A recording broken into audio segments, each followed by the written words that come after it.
Ce journal vous est offert par le FPI, Fonds des promotions de l'industrie, votre partenaire privilégié pour la réussite de vos projets.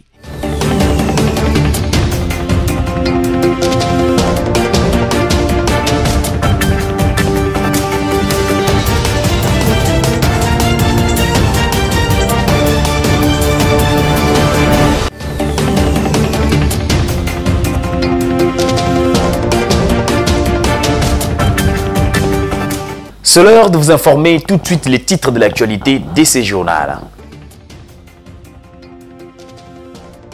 Mauvaise nouvelle pour les consommateurs de produits pétroliers de la zone ouest en République démocratique du Congo.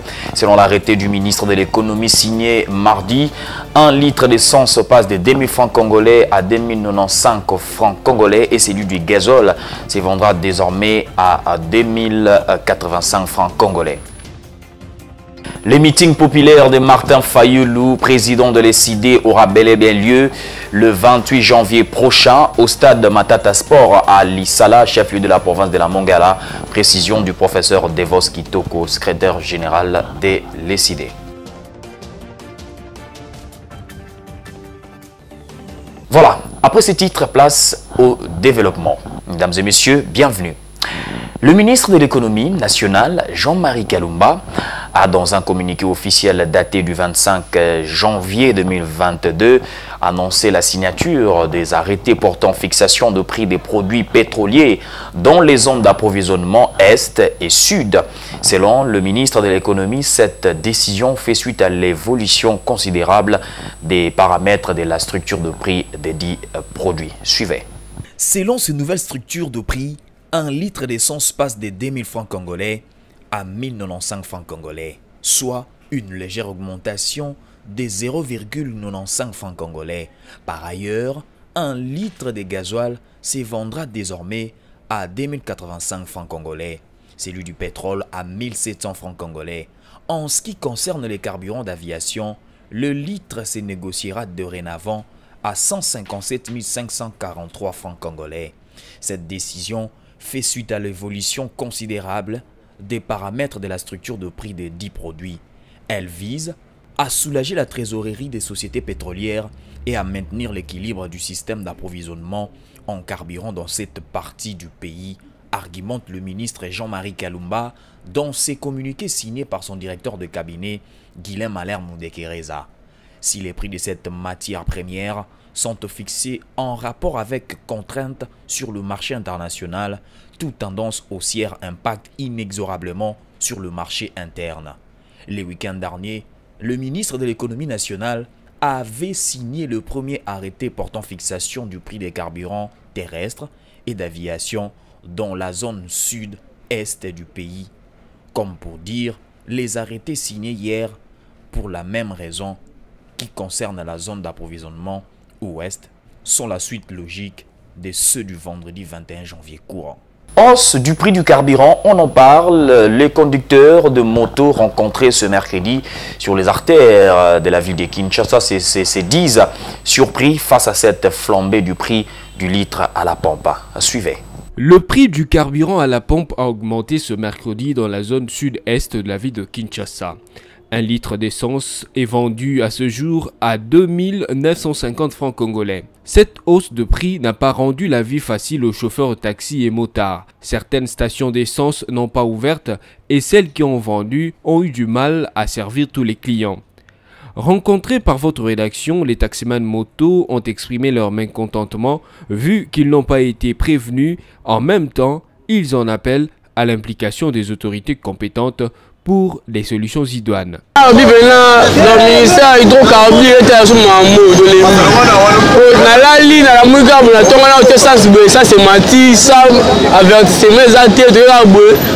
ça 5 000 et ça c'est 10 000 à 5 litres. Mais on a 4 litres quelques pourcentages donc éviter.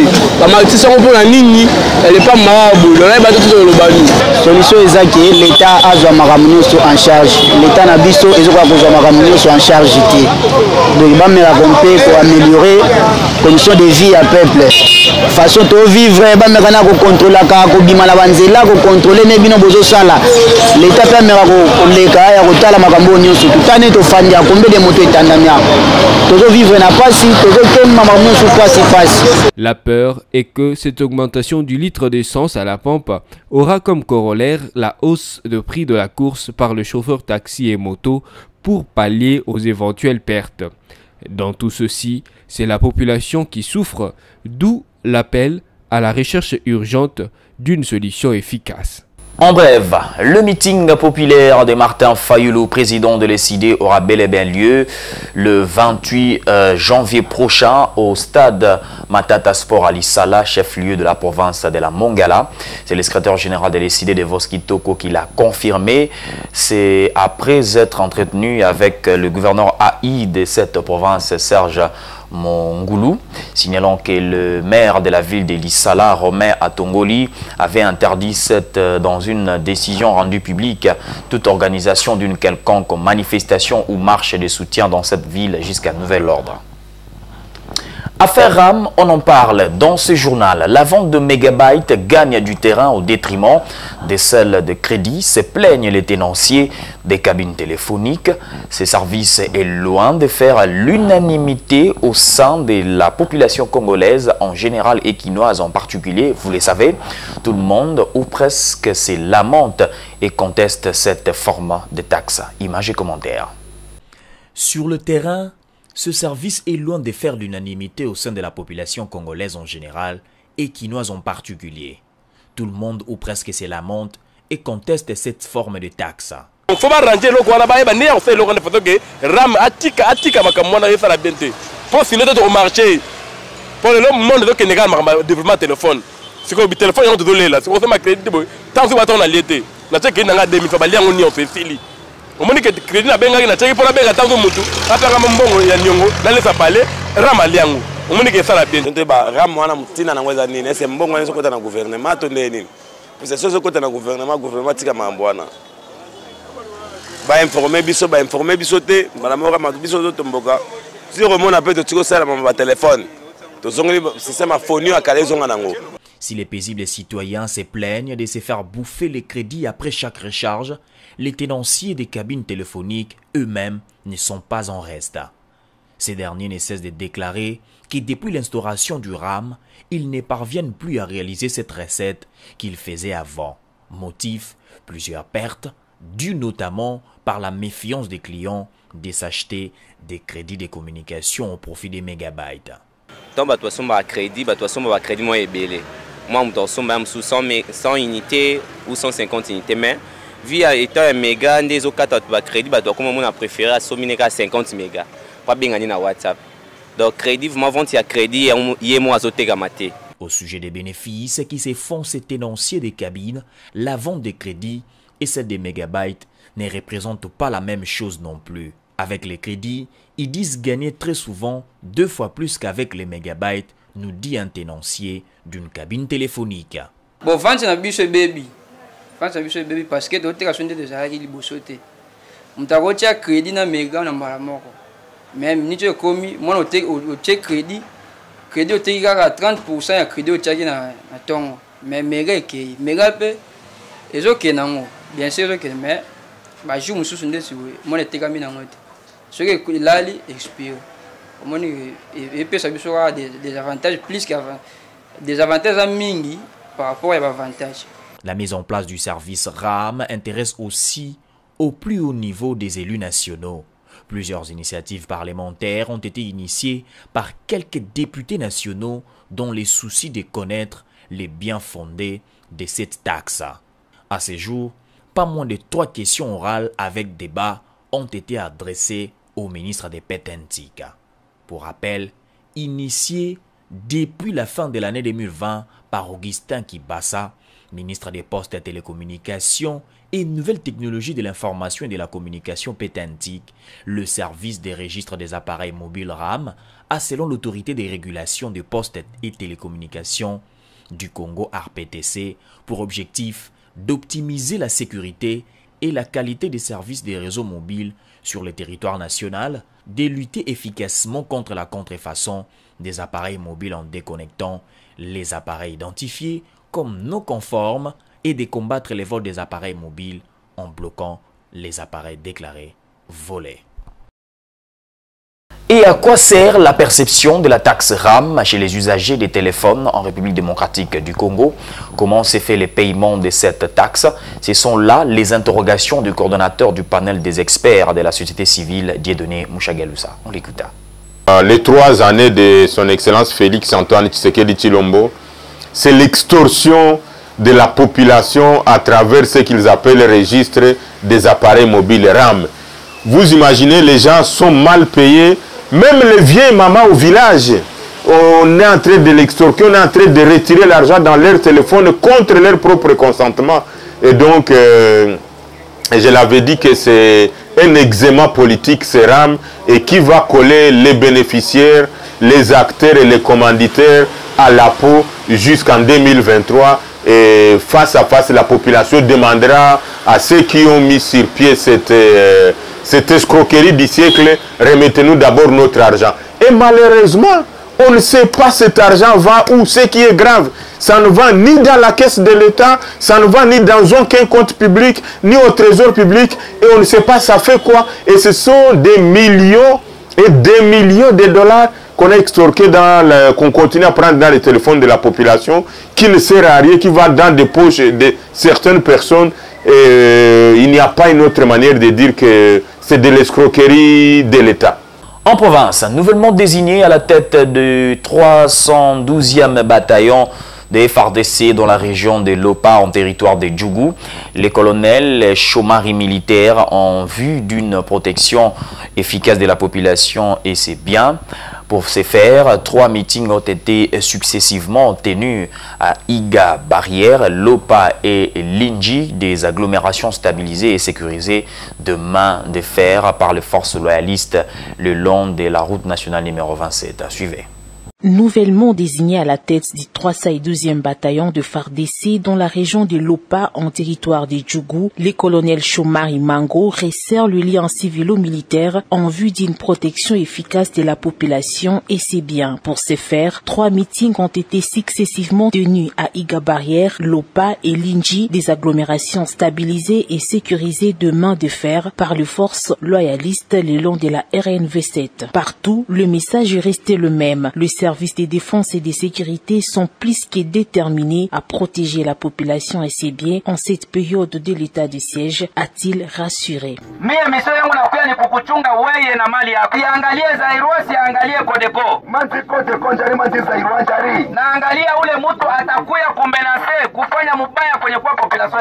Pour mener à bien sa mission, l'armée régulière a besoin de l'accompagnement de la population, d'où l'appel à la collaboration lancé par les colonels Chomari Mango à l'intention de ces populations. Na ile ukosefu wa salama inabidi tugawanye sie bote mafikiri pamoja.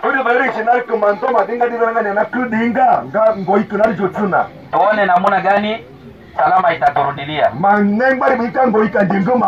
Depuis l'instauration de l'état de siège, la situation sécuritaire s'est fortement améliorée dans cette zone, longeant la RNV7 grâce aux opérations militaires sous la houlette du lieutenant-général Luboya Kashama Johnny, gouverneur et commandant des opérations en Ituri. Toujours en province, le colonel Dona Ndona, ex-administrateur militaire du territoire de Lubero, se soumet à la décision du président de la République. Après son remplacement, il parle d'un grand pas franchi dans ces territoires dont la traque des groupes armés qui déstabilisent la population de cette partie de la RDC. Joint au téléphone, maître Faustin Catalico, porte-parole de l'administrateur sortant, ne fait les points. On n'était pas informé, la procédure n'était pas respectée parce qu'en principe, avant de mettre l'administrateur de ses fonctions, on devrait l'appeler. Mais c'est une procédure qui n'a pas été respectée et nous avons embrassé la nouvelle et nous courbons derrière la décision, derrière l'ordonnance du chef de l'État. C'est lui qui l'a établi et il a encore démis de ses fonctions. Donc pour nous, Ce n'est pas un problème, surtout que l'AT sort tête haute parce qu'on ne lui a pas reproché de telle ou telle autre infraction ou telle autre erreur dans sa carrière. Il a fait ce qu'il pourrait et pour nous, on se réjouit de ça. Les sécurités battaient record à territoire de Lubero. Et vous savez que Lubero est entouré des groupes armés de Maïmaï. Nous, comme l'objectif de l'état de siège, c'était de finir d'abord, de mettre fin au mouvement là des insurrectionnels. Nous avons voyagé. Et de deux, nous sommes arrivés ici pendant que il y avait des arrestations arbitraires par des services de sécurité, de tracasseries. Nous avons tout fait pour mettre fin à ces marasmes qui mimaient la communauté. Nous demandons à la population d'abord de comprendre que c'est lui, la décision d'établir un administrateur revient au chef de l'État et de deux, la décision de démettre un administrateur de ses fonctions, ça revient toujours à ce même chef de l'État. Et nous demandons à la population d'être calme et d'accueillir l'autre là qui va venir. C'est un colonel aussi, il n'est pas de dernière pluie, c'est un colonel qui a d'ailleurs travaillé avec le colonel Donando Ndamandonga. Ils se sont parlé, je sais qu'il y aura des consignes, donc la situation va continuer. Et je demande à cette population de collaborer avec ces colonels sans problème, sans tâche et d'être vigilant, de rester serein parce que l'ennemi est à la porte, l'ennemi est toujours là, et la force c'est d'être unis. Ne nous quittez pas, la revue de presse, c'est dans un instant.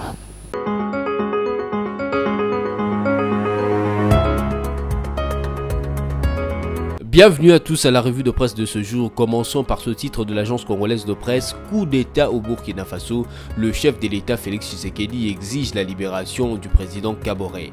Le chef de l'État Félix Antoine Tshisekedi Tshilombo et président en exercice de l'Union africaine qui suit de près la situation au Burkina Faso a exigé la libération immédiate et inconditionnelle du président Roch-Marc Christian Kaboré, arrêté dimanche dans son palais à la suite d'un coup d'État perpétré par un groupe de militaires se réclamant du mouvement patriotique pour la sauvegarde et la restauration. Dans un message posté sur son compte Twitter, le président Félix Antoine Tshisekedi Tshilombo condamne fermement l'arrestation du chef de l'État burkinabé et appelle la communauté économique des États de l'Afrique de l'Ouest, CEDEAO en sigle, l'Union africaine et la communauté internationale à œuvrer de concert pour une solution pacifique et non violente de la crise politique au Burkina Faso. Poursuivons cette revue de presse avec Forum des As qui note en grand titre contentieux RDC Ouganda, l'arrêt de la Cour internationale de justice attendu le 9 février prochain. La Cour internationale de justice rendra le 9 février prochain son verdict dans l'affaire opposant la République démocratique du Congo à l'Ouganda sur la problématique des activités de l'armée ougandaise sur les territoires congolais entre 1998 et 2003, rapportent les médias en ligne actualité.cd. L'année dernière, au cours des audiences à la Cour internationale de justice, la partie congolaise avait exigé 4,3 milliards de dollars américains de réparation à l'Ouganda pour son rôle dans les conflits en Ituri. Seuls les membres de la Cour et les représentants des États partis à l'affaire étaient présents dans la grande salle de justice en raison de la pandémie actuelle de Covid-19. Terminons avec Okapi.net qui titre « Kasaï oriental, Célestin Kanyama appelle les jeunes bien éduqués à intégrer la police ». Les directeurs généraux des écoles et formations au sein de la police nationale congolaise, les général-major Célestin Kanyama demande aux parents d'envoyer les enfants bien éduqués au sein de la police pour permettre à la RDC d'être dotée d'une police de qualité. Il a formulé cette demande lundi 24 janvier lors du lancement de la formation sur les lignes directrices des premiers secours basiques, suivie d'une causerie morale à l'intention de près de 200 agents de police du Kasaï venus en formation à l'école de police de Chipuka. C'est tout pour cette revue de presse. Merci à vous de l'avoir suivi et bonne suite de programme sur nos antennes.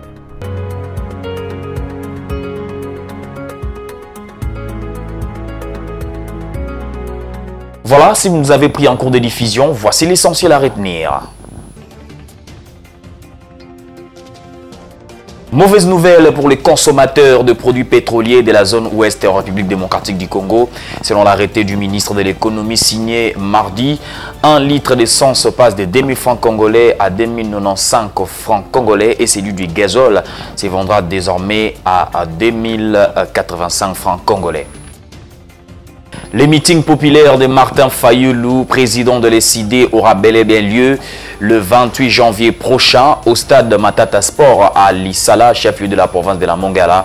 Précision du professeur Devos Kitoko, secrétaire général de l'ECD.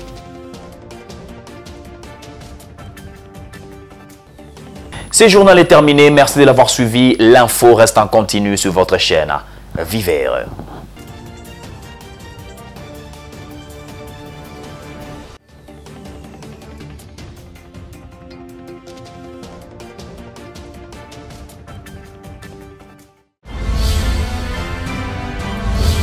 Ce journal vous a été offert par le FPI, Fonds de promotion de l'industrie, votre partenaire privilégié pour la réussite de vos projets.